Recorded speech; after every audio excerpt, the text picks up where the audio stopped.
Yeah, this is our frontal class day 1. So let's hit the nail on the head. So things you need developer and powder. This is the developer, and you need a brush for application, and you need your frontal wig. Okay, you can see frontal wig has to be a quality one, else you won't get what you're looking for. So let's hit the nail on the head. Let's go to practice. Okay. First thing, you apply your powder. That's your bleaching powder. You can use any product you want, as long as the quality one. Then you apply your developer. But I advise you, when you mix in these two, don't make it too light, neither too thick. Let it be moderate.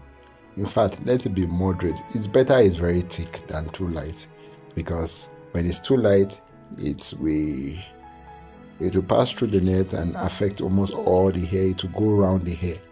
But once it's a kind of thick, it will just stick to the position you applied it. So after that, now you use your plastic to apply. Sometimes when you're using your brush to apply, it actually gives some funny effect. So plastic is more fine, it's more defined, so you can use that to do your application. So in applying this product, you have to be very careful. You have to maintain the tension in your hand so that you will not press the product against the lace, because when you press the product against the lace, it might go through the lace and affect the hair, which will cause so many errors. And I believe we're going to talk more about that in our next video. We'll talk about errors you can encounter when bleaching, when installing, and the rest. But for now, let's focus on the main thing. So as you can see here, we're going to stage 2. Now, after you apply, you have to wait for like 10, 15 to 20 minutes. Depends on your bleaching product and the quality of your human hair. If it's raw, it will bleach very fast. So you have to bleach to the skin tone you want. If it's a dark person, you have to make it very dark. You have to make the bleaching to be very dark. If it's a light person, you have to make it very light. So after you're done with the bleaching, you wash. The next one now is to get a mannequin that has human feeling, not a strong mannequin. When your mannequin is strong, please try to use a towel on it. So you get your tweezer.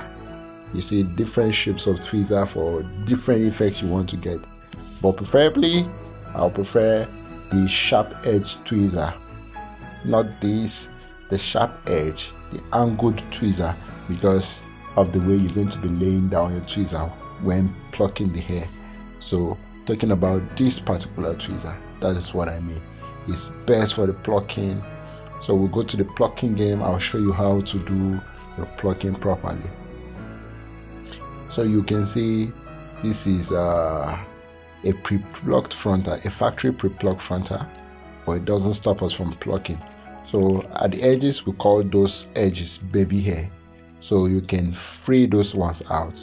So first thing first you need to do before plucking is you have to give a 1 inch gap into the hair where you can start your plucking. When I mean 1 inch gap, I mean you have to start from the back. You can see you have to fetch some hair out. You just give like 1 inch or less than an inch, but at least 1 inch gap.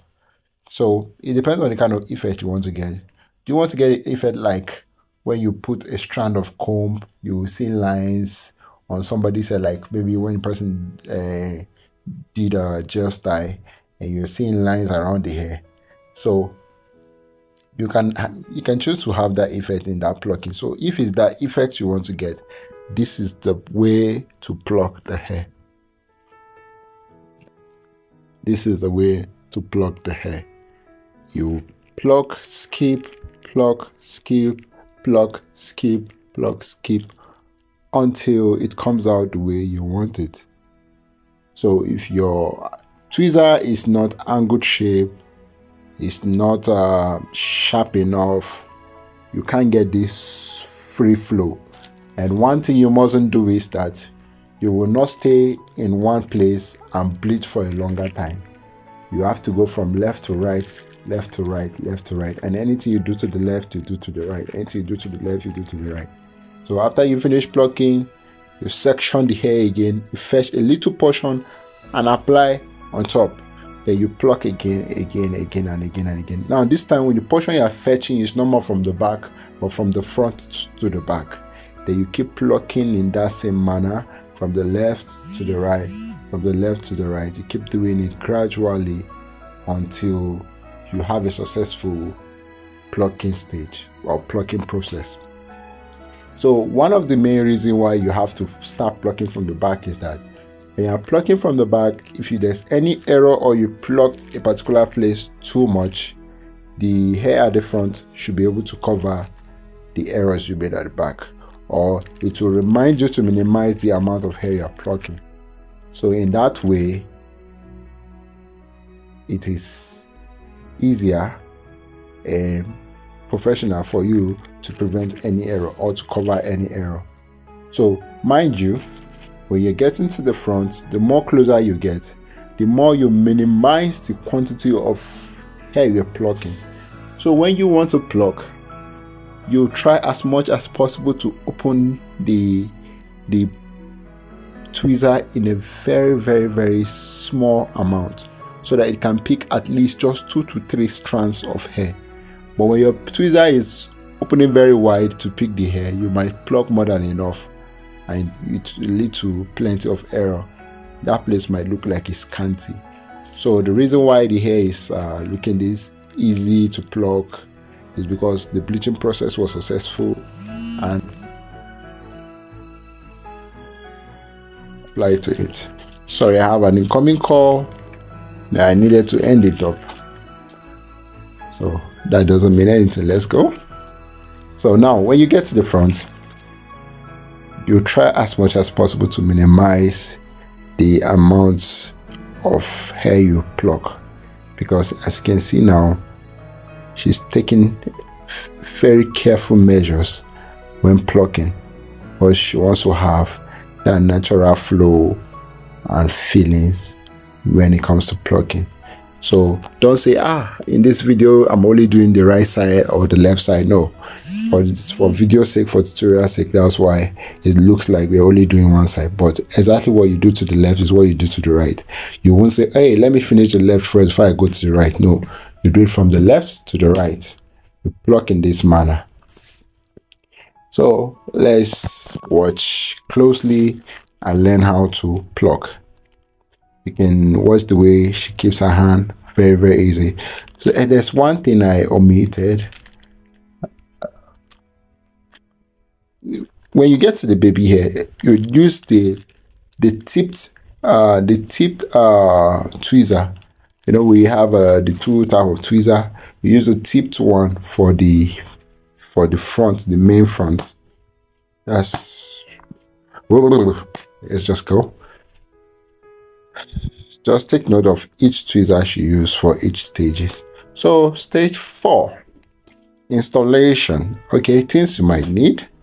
These are products you might need. You can actually pause the video to check the list of what you might need. You need a wicker, a melt belt, you need a candlestick, you need a wax stick, you need so many things, so many products. There are plenty of products that can substitute plenty of the product. Just take notes of which you have and which you don't have. Anyone can substitute. So this is the lace glue. So you apply the lace glue in this manner.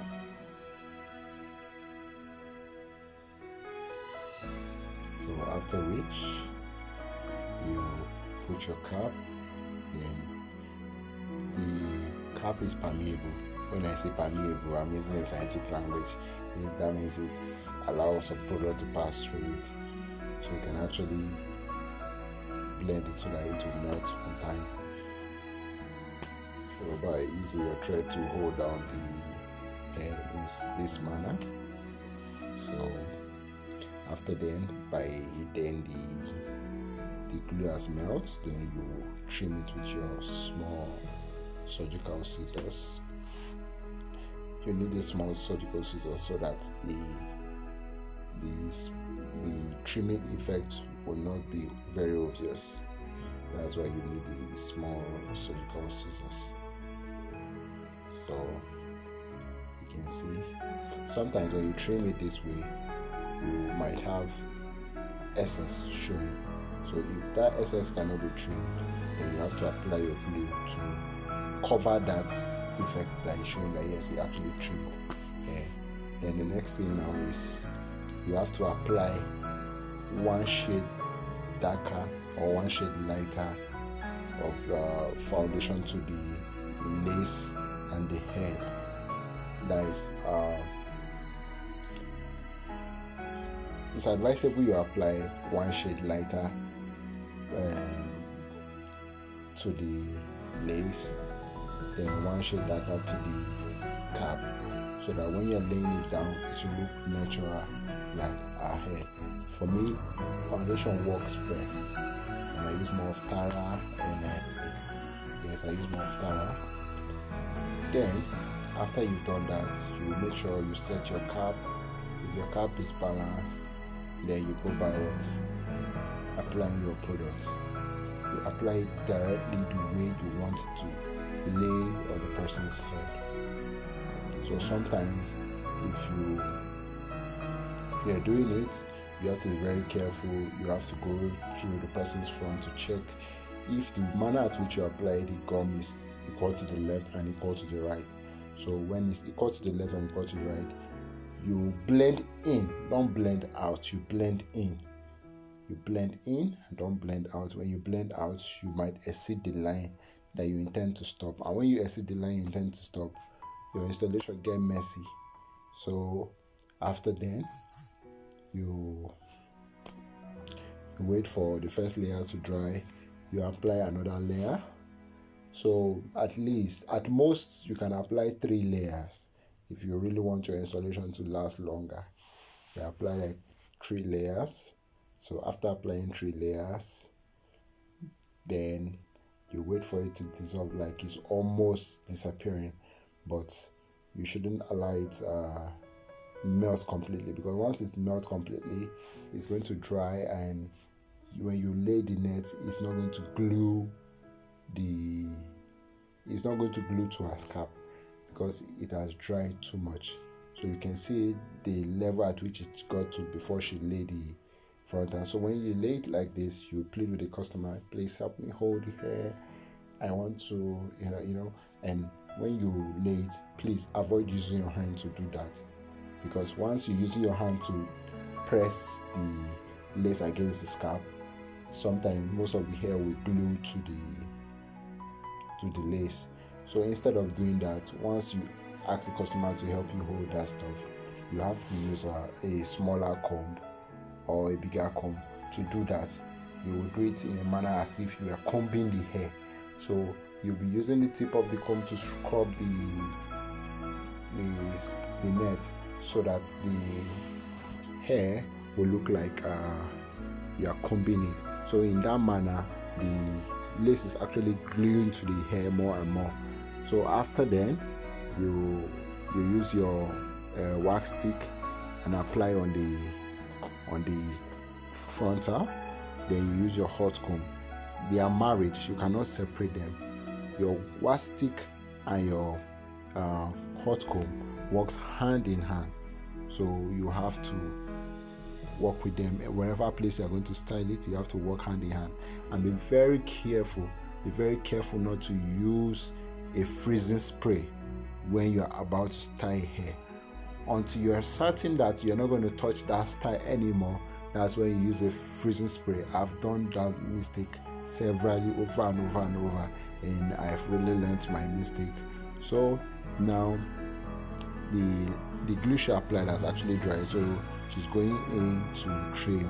So in this kind of manner, at times when you are trimming, you observe that there are places that the glue did not actually hold the lace. Feel free to go back and use either you can use the edge of your comb, or you can use any sharp tiny object that can go under the net or in between the net and your scalp to apply the glue. You can fetch it in a lighter quantity. You can see what she's doing here. You can fetch it in a lighter quantity and apply. Yeah, so when you apply, you just give it a small time to dry, then you press the lace back. If possible, you can tie it so that the frontal will have a very smooth melting.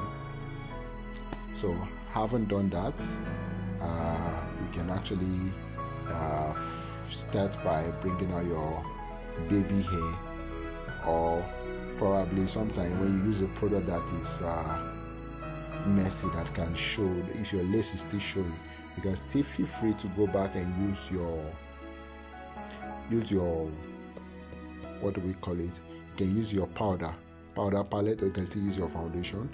Now you're going to use one shade darker, not one shade lighter anymore, one shade darker, and dab the edge of those dab the edge of the lace so that the color will be hidden from being visible.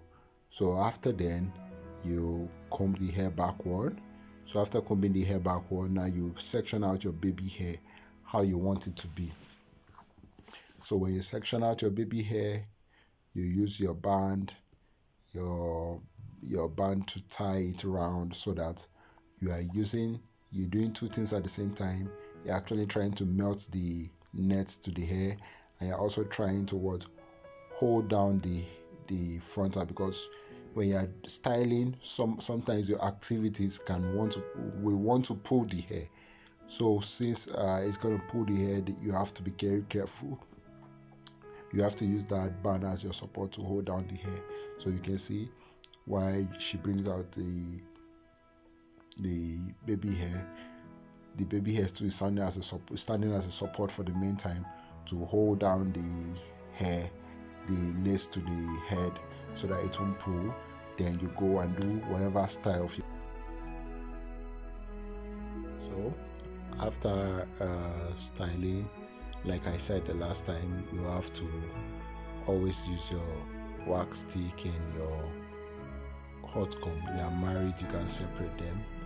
Always use them to style your hair to any position, to any direction you want, anytime you are styling. So you can see that's exactly what she's doing in this video. And now she actually wants to do a ponytail. So you can see whatever direction she's going to, she's always working with her hot comb and a wax stick. So here he's going to use a black band to hold it. Now you see, when it gets to this kind of stage, you know that okay, you're not going to temper with the ponytail anymore. You can actually use a freezing spray. Now in this place, it's actually using a got-to-be spray.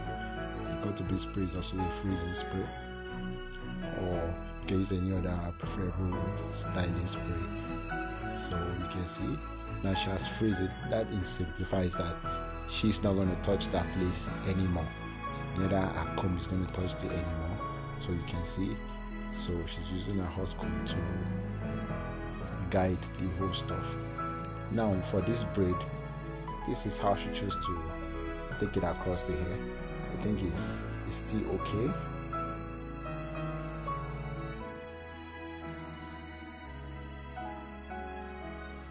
You can see the way she's stitching it. So after stitching it like this, I believe she's going to fix a bundle on it so as to cover her stitches. Okay, so you can see here she has fixed a bundle on it. Then now she goes for the baby hair. The baby hair is always the last thing you do when it comes to styling of hair. So now you use a very good edge control. You can use a got-to-be wax edge control. You can use a olive edge control. You can use any good edge control, in as much as the edge control is not oily. So avoid oily edge control, and also avoid using the lace glue as an edge control, because once a mistake is done, you can't reverse it. So use edge control that are not too oily, neither will give a whitish result. So once you apply your edge control, always work with your hand dryer, because some edge control, immediately you apply them, they need hair to dry them.